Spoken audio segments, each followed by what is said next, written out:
欢迎来到新兴消息频道，请订阅频道，所以大家不要错过当天最热门的新闻。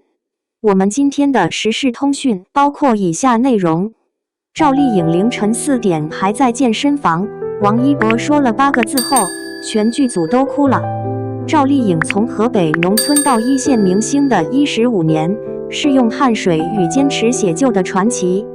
哺乳期忍痛拍打戏，零下冰壶反复跳8次，全年无休工作328天。他用近乎偏执的敬业换来《纽约时报》盛赞，见图舒适，匿名捐呼吸机，拒绝2000万网贷代言，商业价值与社会责任在他身上完美平衡。凌晨4点健身房的背影，诠释了什么是不完美但足够真实的力量。赵丽颖凌晨4点还在健身房，王一博说了8个字后，全剧组都哭了。那场打戏拍到一半，赵丽颖突然停下来，脸色发白。剧组的人都以为她要叫停，毕竟长奶的疼痛让任何一个哺乳期妈妈都难以忍受。可她只是深吸一口气，继续完成那个高难度的翻身动作，直到导演喊过，她才悄悄走向休息区，让医护人员处理。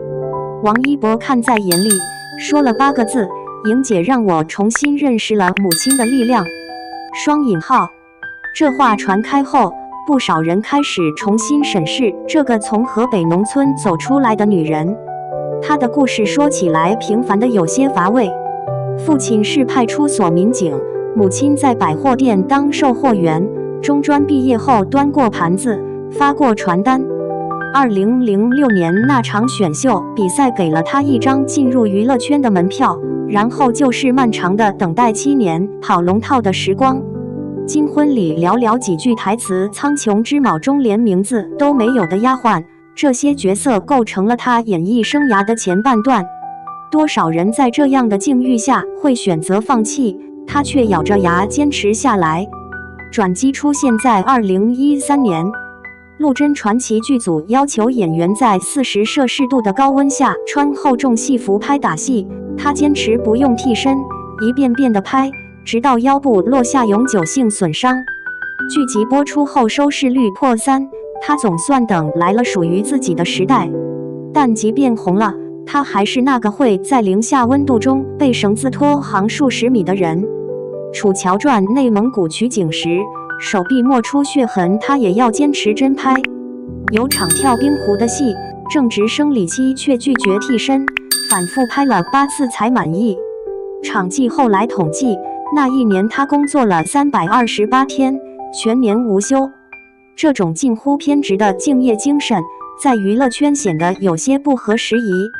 当很多同行习惯用替身配音时，她却反其道而行。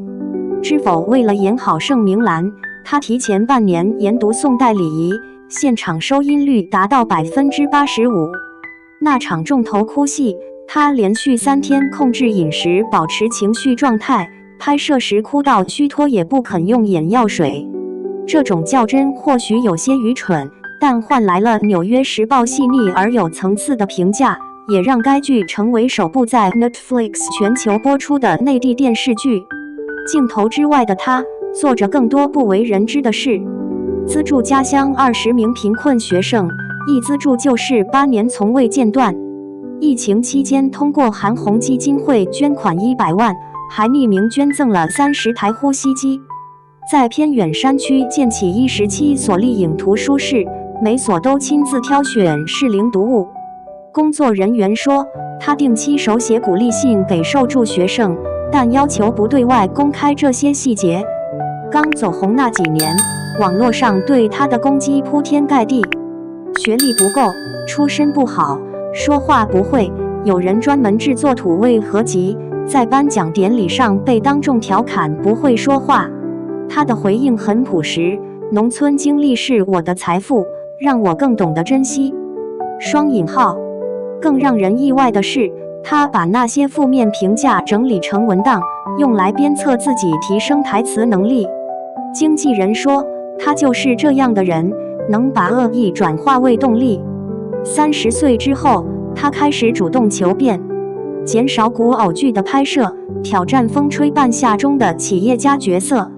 为了贴近人物形象，他增重10斤，学习商业礼仪，专门拜访女企业家取经。制片人透露，他主动要求降低片酬，把省下的钱用于剧本打磨。产后复出更像是一场硬仗。拍有匪时坚持母乳喂养，剧组专门改建房车作为哺乳室，每天只睡4小时，背台词、泵奶、健身样样不落。那场让王一博动容的打戏，就发生在这样的状态下。他身上有种很奇妙的反差。中餐厅里展示一手端3碗的绝活，那是小时候在饭店打工练出来的。常在微博分享河北梆子参加非遗保护活动从不收费。和王佩瑜合作的京剧《梨花颂》片段播放量过亿，让年轻人重新关注传统戏曲。商业价值和社会责任在他身上找到了平衡点。作为首个担任 Dior 中国区品牌大使的85后女星，她对代言却极其严格。2022年拒绝某网贷平台2000万代言，理由是不了解金融行业，怕误导粉丝。他代言的农产品助农直播，总是提前2周实地考察产品基地，一些不经意的瞬间更能说明问题。某次机场遇到粉丝摔倒，他蹲下帮忙系鞋带。录节目时注意到角落里没镜头的新人嘉宾，主动给对方表现机会。横店的群演说，他是记得群演面孔的主演，过年时会准备200多份亲手包装的礼物。离婚风波时，他没有在社交平台发声，只通过工作室简单声明和平分手。知情人说，他把全部精力投入幸福到万家的拍摄，用工作来疗愈自己。在后续采访中被问及相关话题，他总是强调感恩相遇，尊重选择。从草根到女王，从争议到认可，他用15年证明了韧性的力量。没有显赫出身，没有科班学历，有的只是一份不服输的倔强。担任河北省影视家协会副主席后，他推动成立新人扶植计划，每年资助10位青年导演。2023年微博之夜，他一改往日甜美风格，以深 V 礼服亮相，引发热议。设计师郭培透露，为穿出礼服的力量感，他提前3个月进行形体训练，每天只吃水煮菜。这种敢于突破舒适区的勇气，或许就是他长红的原因。北京电影学院教授赵宁宇说，他带动了行业对非科班演员的重视，其奋斗史已被写入多所高校传媒专业案例库。凌晨4点的健身房，产后的他还在挥汗如雨。这个画面被工作人员偶然拍下，没有滤镜，没有美颜，只有汗水和坚持。或许这就是赵丽颖的底色不完美，但足够真实。